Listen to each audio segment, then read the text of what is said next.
오늘 하나님의 말씀은 히브리서 4장 14절부터 16절입니다. 히브리서 4장 14절부터 16절 말씀입니다. 우리 한 목소리로 합독하겠습니다. 시작. 그러므로 우리에게 큰 대제사장이 계시니 승천하시는 이 곧 하나님의 아들 예수시라. 우리가 믿는 도리를 굳게 잡을지어다. 우리에게 있는 대제사장은 우리의 연약함을 동정하지 못하시리가 아니요 모든 일에 우리와 똑같이 시험을 받으시니로되 죄는 없으시니라. 그러므로 우리는 긍휼하심을 받고 때를 따라 돕는 은혜를 얻기 위하여 은혜의 보좌 앞에 담대히 나아갈 것이니라. 아멘. 목회자가 성도님들을 가장 잘 섬기는 일이 뭘까요? 저는 이렇게 배웠습니다. 목회자가 성도님들을 가장 잘 섬기는 것은 강단에서 말씀으로 은혜를 끼치는 것이다. 왜냐하면 강단에서 선포된 그 말씀이 성도님들의 심령과 가정과 일터를 목양하는 것이기 때문이다. 목회자가 하는 것이 아니라 목회자의 입에서 선포된 그 말씀이 목양하는 것이다. 그러므로 교회는 말씀 외에 줄 것이 없어야 된다라고 배웠습니다.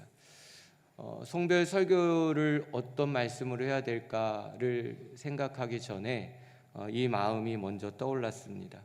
오늘 선포되는 이 말씀이 우리 성도님들의 심령과 가정과 일터에 그대로 성취되고 그대로 목양되었으면 좋겠다라는 마음으로 전합니다. 아멘으로 화답하실 수 있기를 축복합니다. 자, 오늘 본문에는 그러므로라는 단어가 2번 나옵니다. 14절에 그러므로 우리가 믿는 도리를 굳게 잡을지어다. 16절에 그러므로 우리는 긍휼하심을 받고 때를 따라 돕는 은혜를 얻기 위하여 은혜의 보좌 앞에 담대히 나아갈 것이니라 그랬습니다. 그러므로 믿는 도리를 굳게 잡을지어다. 그러므로 은혜의 보좌 앞으로 담대히 나아갈 것이니라. 하나님께서 이 시간 우리 주님의 교회와 주님에게 속한 우리 모두에게 들려주고 싶으셨던, 꼭 해주고 싶은 말씀이라고 믿습니다. 하나님이 우리 주님의 교회에게 꼭 해주고 싶었던 말씀, 그 첫 번째는 믿는 도리를 굳게 잡으라는 겁니다. 우리 14절 말씀을 다시 한번 읽겠습니다. 시작. 그러므로 우리에게 큰 대제사장이 계시니 승천하시는 이 곧 하나님의 아들 예수님이시라. 우리가 믿는 도리를 굳게 잡을지어다 그랬습니다. 믿는 도리를 굳게 잡으라는 말씀은 믿음 위에 굳게 서라는 말씀입니다. 어떠한 상황과 환경에서도 그 믿음 흔들리지 말라는 겁니다. 믿음이 더욱 강건해지기를 원하는 것이고 튼튼해지라고 말씀한 겁니다. 어떠한 상황이 와도 예수님의 말씀을 굳게 붙들고 서라는 것이고요. 그리고 어떠한 상황 속에서도 예수님께 꼭 붙어 있으라는 말씀입니다. 에베소서 6장에 보면 전신갑주, 하나님의 전신갑주를 입으라고 그럽니다. 그리고 치열한 영적 전쟁에서 승리하라고 말합니다. 그리고 나서 쓰러지는 것이 아니라 당당하게 서 있으라라고 말씀하는 거죠. 그 믿음, 그 굳건한 믿음을 우리에게 가지라 말씀하시는 겁니다. 자, 오늘 본문이 히브리서입니다. 히브리서의 원 제목은 히브리인들에게입니다. 2세기까지는 히브리인들에게라는 제목을 썼고요. 그 이후에 히브리서라고 변경된 것입니다. 그러니까 히브리서의 1차 수신자는 히브리인들이다라는 말이죠. 자, 당시 히브리인들은 세 부류가 있었습니다. 유대에 살고 있는 정통 유대인들, 그리고 타국에 살고 있는 디아스포라 유대인들, 그리고 그 중에 예수님을 믿고 구원받은 그런 그리스도인들, 개종한 그리스도인들, 이 세 부류가 살고 있었습니다. 히브리서는 누구에게 썼냐면 예수님을 믿고 구원받고 그리스도가 된 개종한 히브리인들, 개종한 유대인들에게 이 서신을 쓰고 있는 겁니다. 더 구체적으로 말씀드리면 고난과 핍박 속에서 믿음이 흔들리고 있었던 당시 개종한 그리스도인들에게 이 히브리서를 쓰고 있다는 사실입니다. 히브리서를 기록할 당시에는 로마에 의해 기독교가 심하게 핍박받고 있을 때였습니다.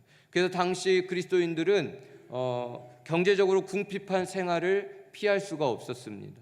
온갖 고문과 고통을 당해야 됐고 심지어 순교까지 당하는 그런 상황이었죠. 예수님에 대한 굳건한 믿음이 없으면 얼마든지 흔들릴 수 있고 얼마든지 예수님을 부인하고 등지고 교회를 떠날 수 있는 그런 위험한 그런 상황에 있었다는 겁니다. 반면 유대교는 로마 정부로부터 집회와 예배 활동을 허락받고 있었습니다. 그리고 어떤 차별과 핍박도 받지 않았습니다. 오롯이 교회와 성도들만이, 그리스도인들만이 핍박을 당하고 있었던 겁니다. 자, 이런 상황에서 유대교인들이 개종한 그리스도인들을 향하여 미혹하는 거죠. 왜 개종해서 이런 고통을 당하냐고. 기독교는 너와 내 가정에 아무런 도움을 주지 않고 있지 않냐고. 그러니 유대교로 돌아오라고 회유하고 있었던 겁니다. 돌아오면 더 이상 굶지 않아도 된다는 거죠. 핍박을 받지 않아도 된다는 겁니다.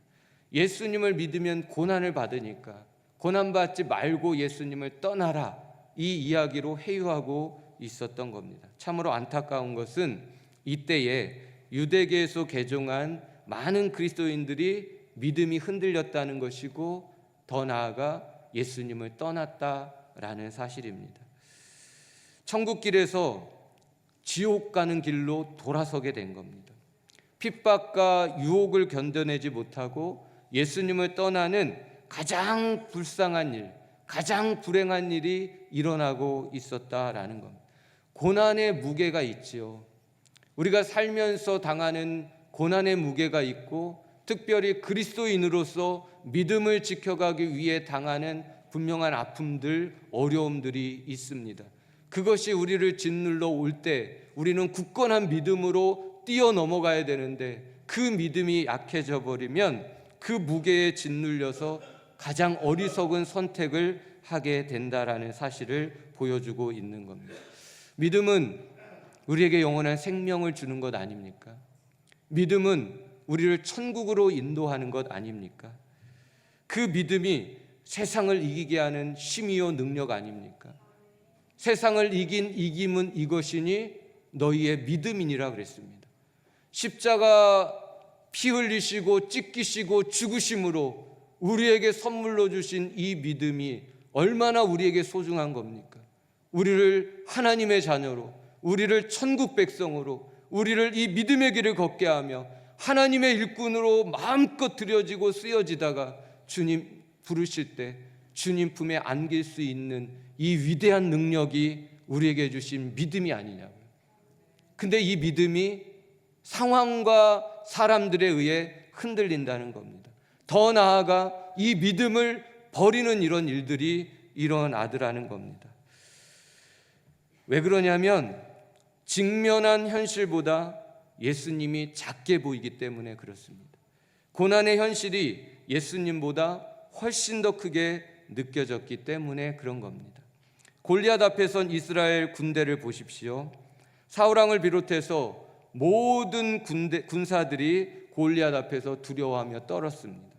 하나님보다 골리앗이라고 하는 그 현실이 훨씬 더 크게 느껴졌기 때문입니다. 그들의 발은 한 걸음도 전진하지 못했고 얼음처럼 굳어 있었습니다.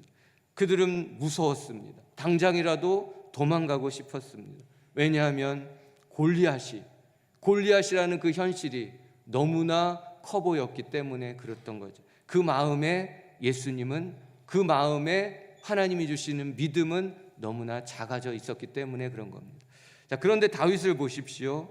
모두를 얼음되게 만든 골리앗을 향해 군복도 입지 않고 무장도 하지 않고 담대히 나아갑니다. 그리고 만군의 여호와의 이름으로 돌직구를 던져서 골리앗의 이마를 정통하고 그를 즉사시켜 버립니다. 그의 전투력이 강해서가 아닙니다. 현실보다 하나님을 크게 보는 그 믿음이 그 강함을 이루어냈던 거죠. 너는 칼과 단창으로 내게 나아오거니와 나는 만군의 여호와의 이름 곧 내가 모욕하는 이스라엘 군대 하나님의 이름으로 내게 나아가노라. 믿으십니까? 우리 이 말씀 함께 믿음으로 선포하십시다. 시작. 너는 칼과 단창으로 내게 나아오거니와 나는 만군의 여호와의 이름 곧 내가 모욕하는 이스라엘 군대의 하나님의 이름으로 내게 나아가노라. 아멘. 다윗이 돌을 가지고 물매로 던져 블레셋 사람의 이마를 치매 돌이 그의 이마에 박히니 땅에 엎드러지느니라 그랬습니다. 하나님을 크게 보는 믿음이 현실에 있는 모든 두려움을 내어 쫓아버린 겁니다. 그리고 마귀의 수장을 한 방에 무너뜨린 것이죠. 그리고 가장 중요한 만군의 여호와의 이름, 그 이름을 들어 높이며 영광 돌려드리는 주인공이 되게 되었다는 겁니다. 우리 주님의 교회는 골리앗 앞에 서 있는 사울 왕입니까? 아니면 다윗입니까? 다윗입니까? 아멘. 우리 성도님들은 현실의 고난 앞에 선 하나님이 더 크게 보이십니까? 아니면 그 현실의 고난이 더 크게 느껴지십니까? 저는 똑똑히 기억하고 있습니다. 코로나가 시작되었을 때에 주님의 교회가 교회 와서 예배 드린다고 얼마나 욕을 많이 먹었는지 모릅니다. 세상이 교회를 향해 겁도 없이 예수님을 향해 돌을 던지며 모욕했던 겁니다. 마치 하나님의 교회를 향해 골리앗이 모욕했던 것처럼 주님의 교회를 향해 세상 사람들이 모욕하고 돌을 던졌던 것이죠. 그러나 주님의 교회는 눈 하나 깜빡하지 않았고 코로나 한복판에서도 임직식을 거행했던 교회입니다. 임직식 기억나십니까? 그 코로나 한복판에 마스크를 쓰고 전 교인이 모여서 투표했던 그날, 저는 그날을 기억합니다.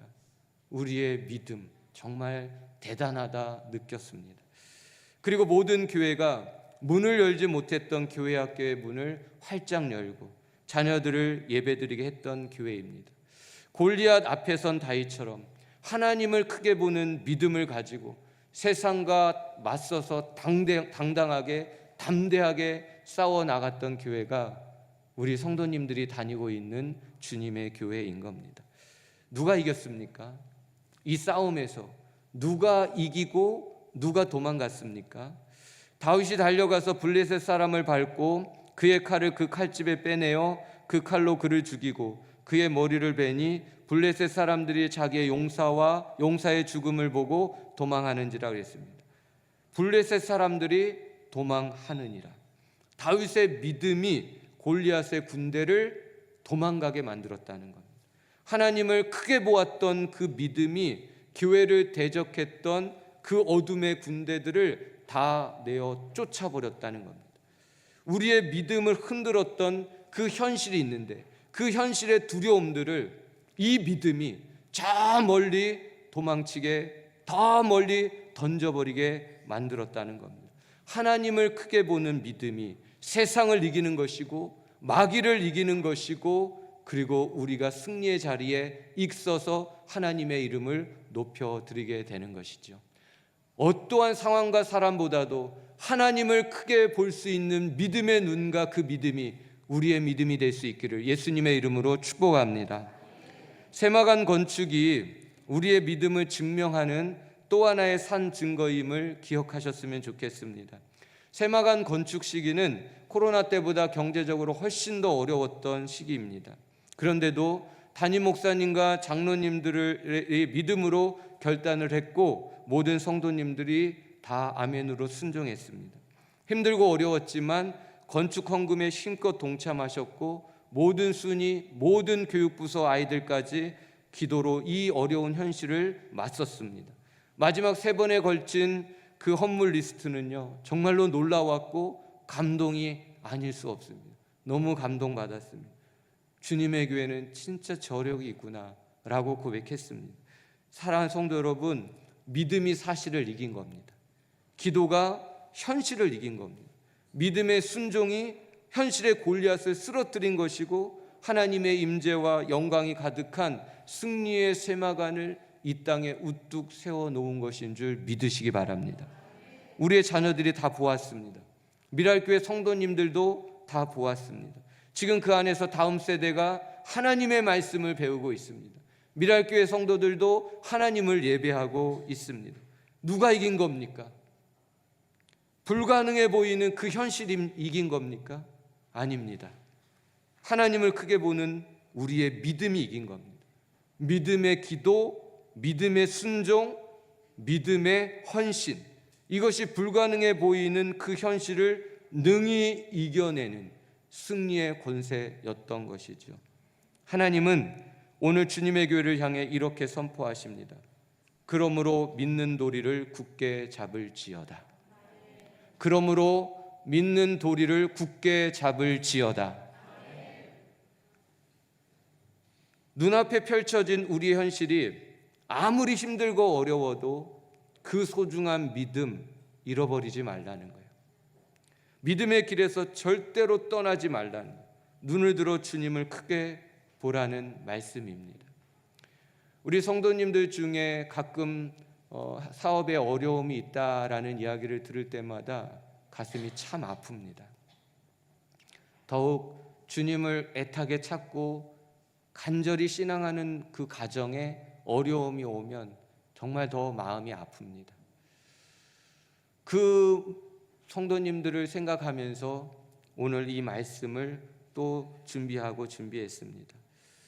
아무리 힘들어도 예수님만 바라보며 이 믿음의 길을 우직하게 걸어가라고 믿음의 도리를 굳게 잡을지어다 말씀하신 겁니다.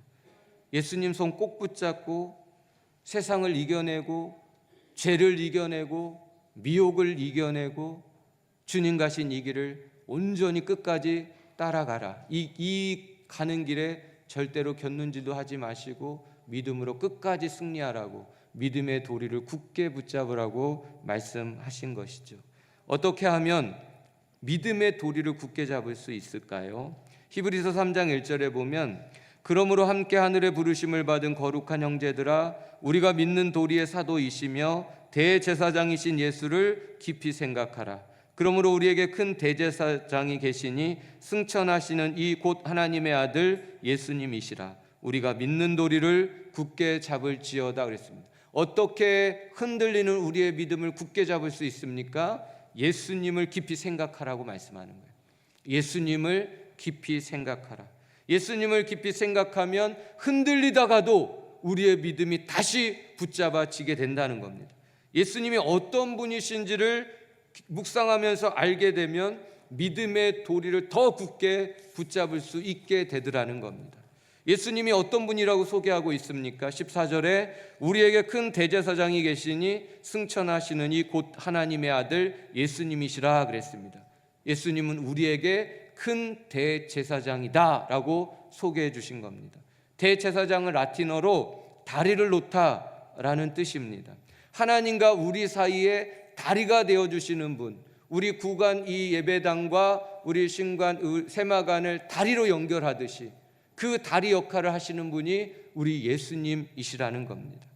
하나님의 말씀을 우리에게 가르쳐주고 우리의 죄를 하나님 앞에서 속죄하게 하는, 그 죄로부터 자유케 하여 하나님 품으로 나아갈 수 있게 하는 역할이 대제사장이 하는 역할이죠.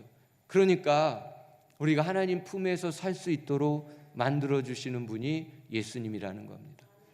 어느 날 묵상하는데 예수님 믿지 않고 죄의 문제를 해결하지 않은 사람은 이 땅에 태어나서 죽는 그날까지, 그리고 지옥 가서 영원까지 단 한 번도 하나님의 그 따뜻한 사랑의 품에 안겨보지 못하겠구나.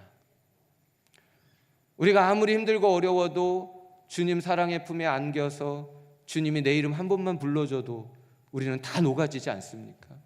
그 주님의 품이 그렇게도 따뜻한데 한 번도 주님의 그 품을 경험하지 못하고 살아가는 가장 불쌍한 영혼들이겠구나라는 생각을 해본 적이 있습니다. 대제사장이신 예수님은 우리를 하나님 품에 안기게 하시는 분이시다는 겁니다. 그 대제사장이신 예수님은 오늘 승천하신 하나님의 아들이시라고 설명합니다. 승천하셨다는 것은 하늘로 올라가셨다는 거예요. 하나님 우편 보좌에 앉으셨다는 겁니다. 우편 보좌에 앉으신 예수님이 하시는 일이 뭐냐면 죽으실 뿐 아니라 다시 살아나시는 이는 그리스도 예수시니 그는 하나님의 우편에 계신 자요 우리를 위하여 간구하시는 자시니라 그랬습니다. 하나님 우편에서 승천하신 그 예수님이 지금도 하시는 일이 뭐냐면 우리를 위해 친히 간구하시는 것. 우리의 믿음이 흔들렸지만 다시 붙잡아 줄 수 있도록, 이 믿음의 길을 변함없이 걸어올 수 있도록 우리의 믿음을 중보해 주시는 분이 우리 예수님이신 줄 믿으시기 바랍니다. 그래서 이 예수님을 우리가 생각할 때, 이 예수님의 말씀을 묵상할 때 흔들리는 믿음의 도리를 굳게 잡을 수 있다라고 가르쳐주고 있는 것이죠. 이 예수님은 우리의 믿음의 주요, 우리의 유일한 믿음의 대상입니다. 믿음의 주에 온전케 하시는 이인 예수를 바라보라, 그렇게 말씀하신 것이죠. 우리의 대제사장인 예수님은 우리의 연약함을 동정하지 못하시리가 아니라 말씀합니다.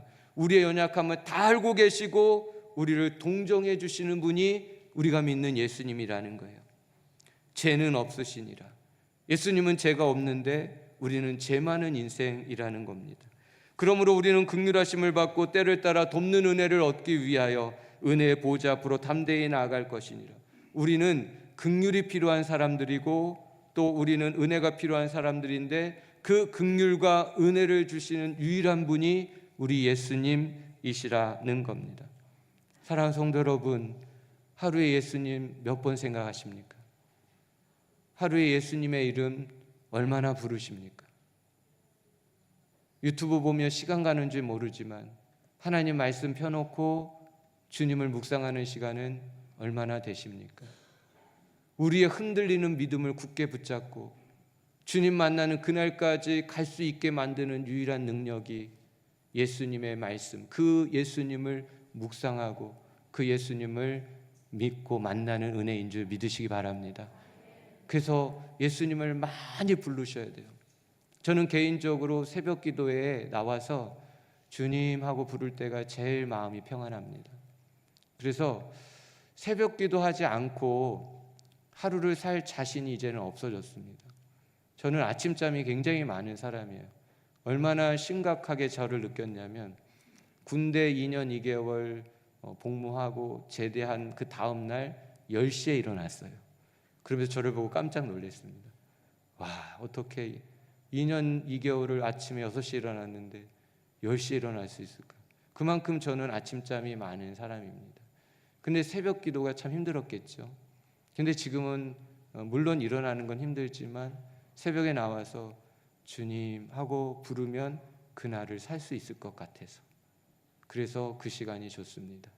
우리 옆에 분들에게 한번 이렇게 인사해 볼까요? 새벽을 깨워 봅시다. 네. 저를 보시고 웃으시면 안 됩니다. 네. 네. 예수님의 이름을 많이 부르셔야 되고요, 예수님 생각을 많이 하셔야 됩니다. 그래 현실의 골리앗을 무너뜨릴 수 있습니다. 우리의 믿음을 보석과 같이 빛나게 할 수 있습니다. 무엇보다 우리 성도님들이 예수님 안에서 행복할 수 있습니다. 믿음의 싸움에서 지면 힘듭니다. 우울하고 괴롭고 지치고 삶이 낭망합니다. 그러나 날마다 이 믿음을 가지고 승리해 가면 우리의 얼굴이 행복해지겠죠. 저는 우리 성도님들 행복했으면 좋겠습니다. 연약함, 부족한 우리에게 이 굳건한 믿음을 주시려고 하는 주님의 마음을 헤아려 보시기 바랍니다. 히브리서의 키워드가 되는 중요한 단어가 있어요. 더 좋은이라는 단어입니다. 한번 들어보십시오. 구원에 속한 더 좋은 것, 더 좋은 소망, 더 좋은 언약, 더 좋은 약속, 더 좋은 재물, 더 낫고 영구한 산업, 더 나은 본향, 더 좋은 부활. 이 형용사가요, 다 예수님을 수식하고 있고, 이 모든 이 형용사의 수식이 누구를 향하고 있냐면 우리 교회와 우리를 향하고 있다라는 사실입니다. 더 좋게 하는 것은 예수님이 하시는 것이고, 더 좋게 되는 대상은 교회요 성도님들이라는 것이죠. 예수님은 우리를 더 좋게 하시는 분이신 줄 믿으시기 바랍니다. 예수님만 믿고 따라가면 우리의 모든 인생의 길이 가장 선하고 좋은 길로 인도되는 것이죠. 우리가 예수님을 믿고 순종하면 지금보다 더 좋은 것을 얻게 될 것입니다. 그래서 더 좋게 해주시는 하나님을 굳게 믿고 믿음 흔들리지 말라고 흔들리는 히브리인들을 향하여서 이 히브리서는 이렇게도 외치는 겁니다. 더 좋은이라는 이 단어를 그렇게 많이 써가면서 더 좋게 하시는 예수님 바라보며 그 믿음 흔들리지 말아라 말씀하시는 것이죠. 한국에서 사역할 때 믿음의 고백을 듣고 감탄한 적이 있습니다. 한국에 섬겼던 그 교회 집사님이 저한테도 기도 제목을 주시고 간절히 원하고 소망하며 오래도록 기도했던 그 제목이 있습니다. 그런데 안 됐어요. 그래서 좀 마음이 어려웠습니다. 그래서 조심스럽게 가서 물어봤습니다. 괜찮으세요, 집사님? 그랬더니 그렇게 대답해 주셨습니다. 괜찮다마다요, 저는 도리어 앞으로가 기대합니다. 내가 믿는 하나님은 더 좋게 하시는 분이시기 때문입니다. 지금 안 되게 한 것은 더 좋은 것을 주시려는 것입니다. 이 믿음의 고백이 우리의 고백이 될 수 있기를 축복합니다. 하나님은 더 좋게 하시는 하나님이신 줄 믿습니다. 하나님의 결론은 마침내 우리에게 복을 주려 하심이라고 말씀합니다. 내 조상들도 알지 못하던 만나를 광야에서 내게 먹이셨나니 이는 다 너를 낮추시며 너를 시험하사 마침내 내게 복을 주려 하심이었더라. 우리의 결론은 마침내 복 있는 사람인 줄 믿습니다. 이 마침내의 복을 주시기까지 때로는 광야가 있고 때로는 시험이 있어도 그 믿음 흔들리지 마십시오. 더 좋게 하실 것이고 그 마지막은 가장 복된 자리에 우리가 서 있게 될 줄 믿습니다. 사랑하는 주님의 교회 성도님들이여, 지금 겪고 있는 현실이 어렵고 힘들어도 고난의 현실을 골리앗으로 여기시고 만군의 여호와를 크게 보는 믿음의 물맷돌을 한번 던져보시기를 바랍니다. 야구 선수가 가장 강하고 세게 던지는 시속이 170km라고 합니다. 그런데 어떤 학자가 연구를 해보았는데 이 다윗이 골리앗을 향하여 물맷돌로 던졌던 그 시속은 270에서 300km 된다고 합니다. 여러분, 이만한 돌덩이가 300km로 날라와서 맞았다면 그 누구도 죽는 겁니다. 다시 말씀드리면 믿음의 돌직구를 던지면 살아남을 수 있는 악이 없다는 사실입니다. 우리가 믿음의 길을 걸어가면서 사단이 우리에게 얼마나 찝쩍거립니까? 우리의 마음에 얼마나 근심을 주고 두려움을 주고 불안을 주고 초조함을 주고 좌절과 낙심과 미움과 시기들을 심어 놓습니까? 그때에 이 믿음의 돌직구를 던지셔야 됩니다. 박살내야 됩니다. 그것이 믿음의 능력이기 때문에 그렇습니다. 그 믿음을 사용할 수 있기를 바랍니다. 지금도 우리와 함께 하시며 우리를 중보하시는, 우리를 가장 잘 도와주시는 승천하신 예수 그리스도, 더 좋게 해주실 하나님, 마침내 복을 주실 하나님을 굳게 믿고 흔들리더라도 다시 굳게 서서 이 믿음의 끝까지 걸어가서 주님의 품에 안겨 모든 눈물 닦음 받으시고 하늘 천국에 올라가 영광스럽게 영원토록 살아가는 우리 모두가 되시길 예수님의 이름으로 축복합니다. 하나님께서 우리 주님의 교회에게 꼭 해주고 싶은 두 번째는요, 은혜의 보좌 앞으로 담대히 나아오라는 겁니다. 때를 따라 돕는 은혜를 주고 싶다는 겁니다. 우리 함께 읽겠습니다. 시작. 그러므로 우리는 긍휼하심을 받고 때를 따라 돕는 은혜를 얻기 위하여 은혜의 보좌 앞에 담대히 나아갈 것이니. 한 번만 더요. 시작. 그러므로 우리는 긍휼하심을 받고 때를 따라 돕는 은혜를 얻기 위하여 은혜의 보좌 앞에 담대히 나아갈 것이니라. 아멘.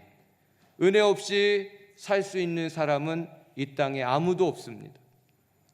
지나고 보면 모든 것이 은혜였습니다라고 고백하지 않을 수 없는 성도들도 아무도 없습니다. 우리의 모든 날들은 하나님의 은혜로 살아온 것입니다. 믿으십니까? 이것이 팩트입니다. 이것이 우리의 진짜 현실입니다. 9년 4개월 동안 사역을 했고 오늘 사임하게 됩니다. 오늘 아침에 일어나서 비가 오나 하고 창밖을 보았습니다. 그리고 제 입술에서 이런 고백이 나왔습니다. 하나님 사랑합니다. 하나님 감사합니다. 하나님께 모든 영광을 돌려드립니다. 그리고 마음속에 이런 찬양이 흘러나왔습니다. 주님 감사해요. 주님 감사해요. 내가 여기까지 온 것도 은혜입니다. 주님 감사해요. 주님 감사해요. 나를 사랑하신 주 사랑 감사합니다.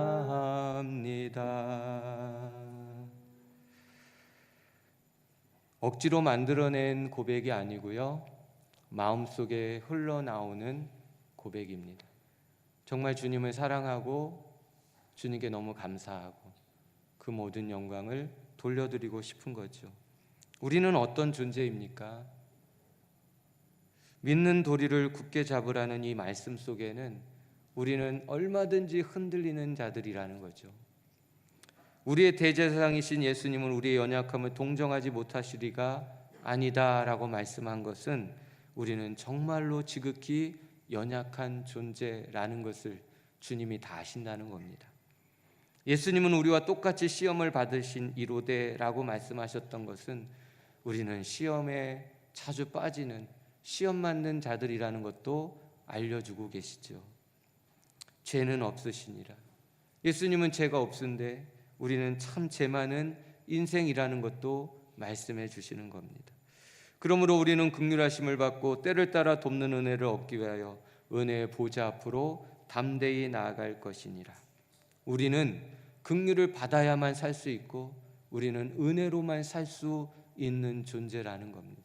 진짜 그렇지 않습니까? 우리는 정말 연약하지 않습니까? 우리는 자주 넘어지지 않습니까? 하나님 앞에 나아가기조차 부끄러운 모습으로 죄를 범할 때가 얼마나 많습니까? 주님의 은혜 아니면 살 수 없는 존재입니다. 그 주님의 은혜 없이는 여기까지 올 수도 없는 것이고 앞으로 살아갈 수도 없는 것이죠. 우리는 주님의 은혜가 절대적으로 필요한 자입니다. 그런데 너무나 감사한 것은 그 은혜를 주시겠다는 거잖아요. 그래서 그 은혜의 보좌 앞으로 나오시라고 초청하시는 거잖아요. 그래야 때를 따라 돕는 은혜를 줄 수 있고 우리는 때를 따라 돕는 은혜를 받으며 살 수 있다는 겁니다. 나에게 진짜 지금 이 은혜가 필요한데 그 은혜가 임하지 않으면 우리는 거기서 무너지는 거잖아요. 꼭 필요한 은혜, 여러분, 때를 따라 돕는 은혜가 뭐냐면 가장 적당하고 가장 필요한 은혜라는 거예요. 지금 꼭 필요한 은혜가 때를 따라 돕는 은혜인 겁니다. 하나님께서 지금 우리에게 필요한 은혜가 뭔지를 다 아신다는 거예요. 나는 모를 수 있어요. 나에게 지금 어떤 은혜가 필요한지 나는 모를 수 있다고요. 그리고 내가 구하는 은혜가 잘못 구하는 은혜일 수도 있습니다. 그럼에도 불구하고 하나님은 내가 필요한 은혜가 뭔지 정확히 알고 계시고 정확한 그때에 주시는 줄 믿습니다. 이것이 때를 따라 돕는 은혜인 것입니다. 그 은혜를 우리 주님의 교회 모든 성도님들에게 주시기로 작정하신 겁니다.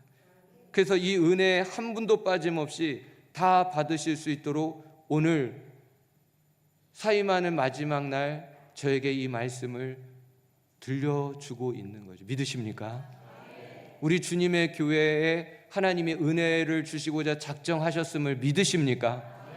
그럼 이 은혜를 받으실 수 있기를 축복합니다. 지금부터 말씀드리는 세 가지 은혜를 꼭 기억하셔야 됩니다. 첫 번째는 하늘에 쌓아두신 은혜가 있습니다.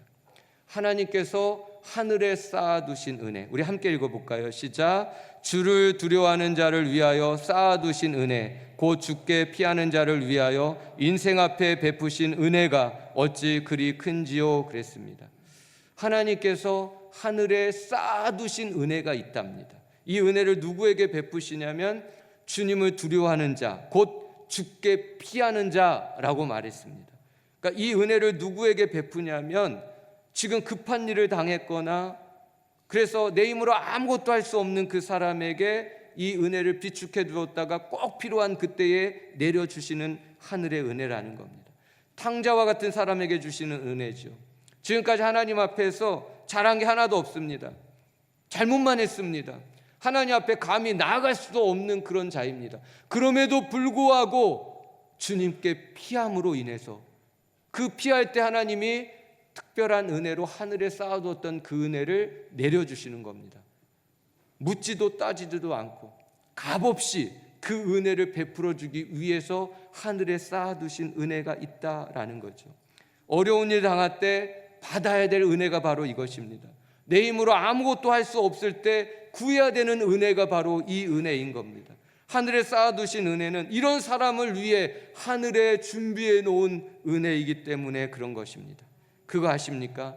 하나님이 창고에 채워놓은 그 하늘 창고는 언제나 풍성하다는 거, 언제나 넉넉하다는 거, 흘러 넘친다는 거. 그래서 그 은혜가 작지 않게 흘러 넘치도록 부어진다는 사실입니다. 내가 뭘 한 게 있다고 주님께 도움을 구할 수 있나? 사단이 주는 생각입니다. 자격 없다고 생각하며 자책하지 마시고 탕자처럼 있는 모습 그대로 주님께 나올 수 있기를 바랍니다. 주여 나를 도와주시옵소서. 급해서 그러니 저 좀 살려주시옵소서. 이 어려운 문제 해결할 수 없사오니 주님이 좀 해결하여 주시옵소서. 주님 앞에 나와서 하늘에 쌓아두신 그 은혜를 구하실 때 하나님이 그 은혜 아낌없이 우리에게 주실 줄 믿습니다. 그 은혜를 우리에게 주시겠다라는 겁니다. 하늘에 쌓아두신 은혜. 두 번째는요, 이미 받은 은혜입니다. 고린도후서 12장 9절에 보면 내 은혜가 내게 족하도다 그랬습니다. 사도 바울에게 기도 응답으로 주신 은혜입니다. 사도 바울에게 육체의 질병이 있었습니다. 그것을 가시라고 표현했어요. 찌르니까 아프고 괴로웠던 거죠. 그래서 이거를 질병을 치료해달라고 하나님께 3번이나 간절히 기도했습니다. 그런데 하나님께서 주신 응답은 뭐냐면 내 은혜가 내게 족하도다. 무슨 말씀이냐면 너에게 이미 준 은혜에 만족하라는 거예요. 이미 받은 그 은혜가 무엇입니까? 나 같은 원수를 구원해 주신 은혜가 사도 바울이 주님께 받은 은혜입니다. 나 같은 자를 사도로 불러주시고 귀하게 능력 있게 소중하게 쓰임받게 해주신 은혜가 사도 바울이 받은 은혜였습니다. 이미 받은 은혜고요, 족한 은혜였다라는 겁니다.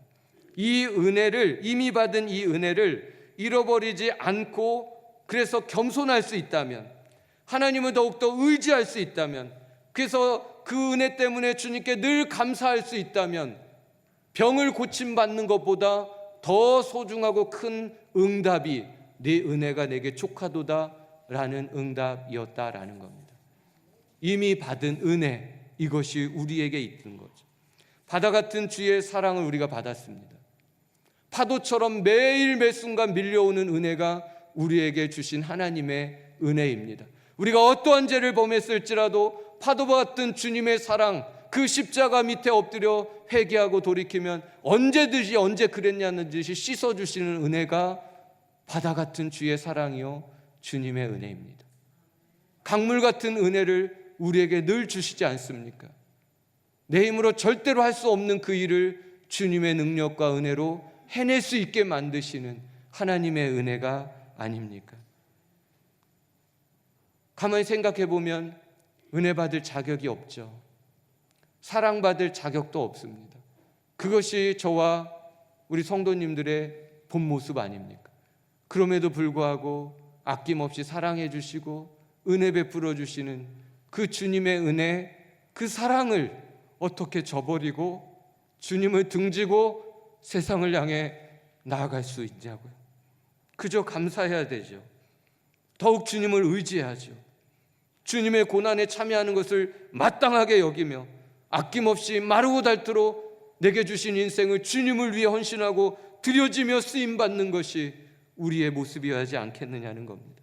우리 성도님들은 어떤 은혜에 집중하며 사십니까? 이미 받은 은혜입니까? 아니면 받고 싶은 그 은혜입니까? 받고 싶은 은혜에만 집중하면 받은 은혜를 잃어버리고 불평할 수 있습니다. 그러나 받은 은혜에 집중하면 감사하게 되고 주님 앞에 우리의 심령이 은혜로 충만하게 되고 겸손히 내가 받아야 될 은혜를 구하게 된다는 사실이죠.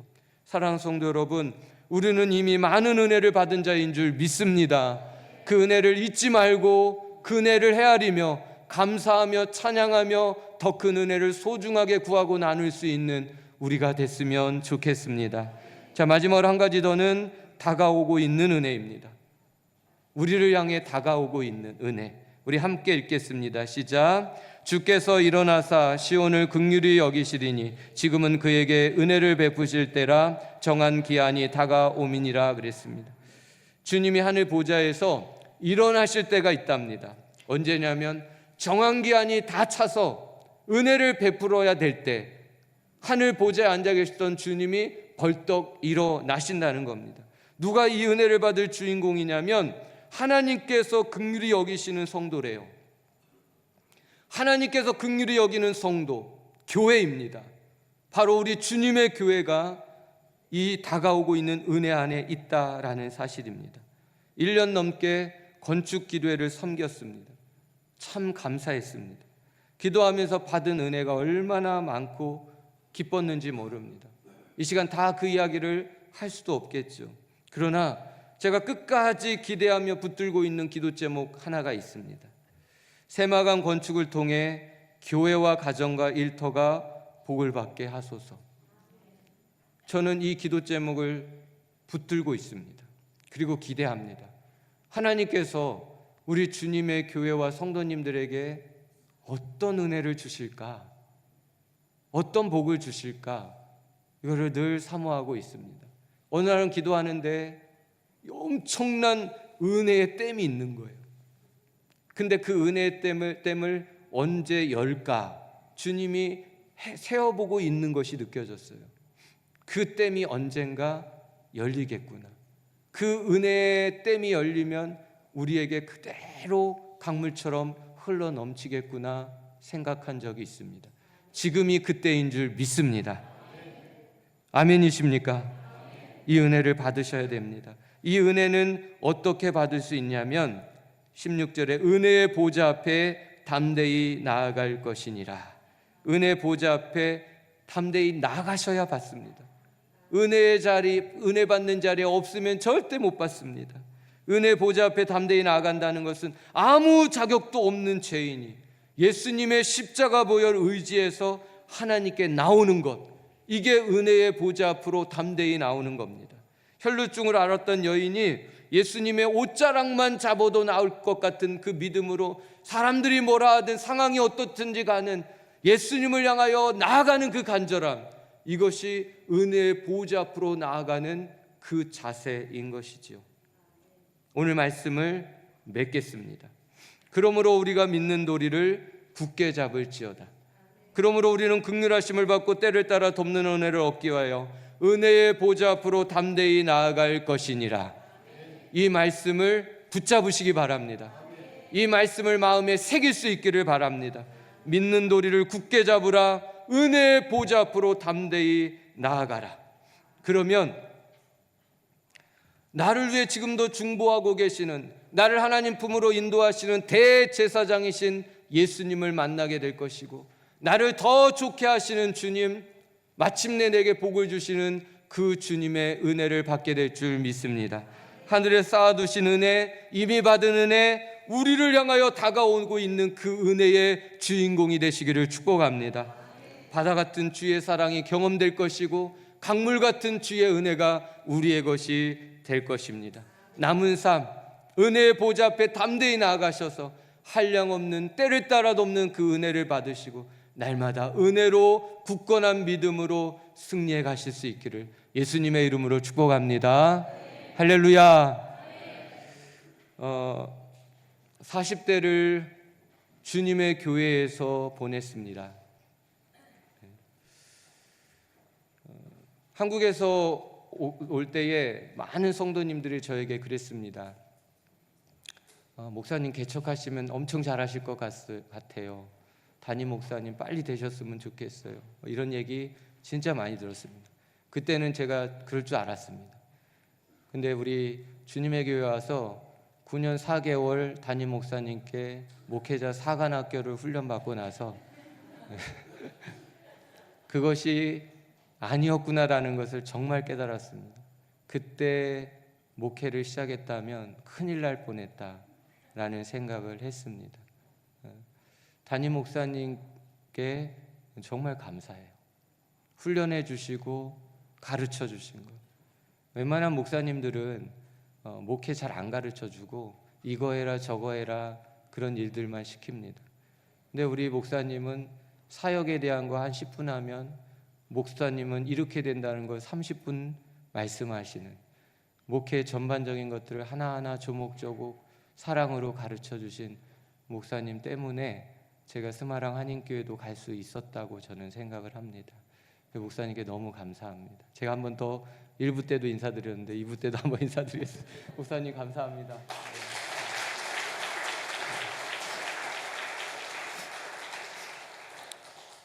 오늘 마지막 날이니까 조금만 더 할게요. 네, 괜찮으시죠?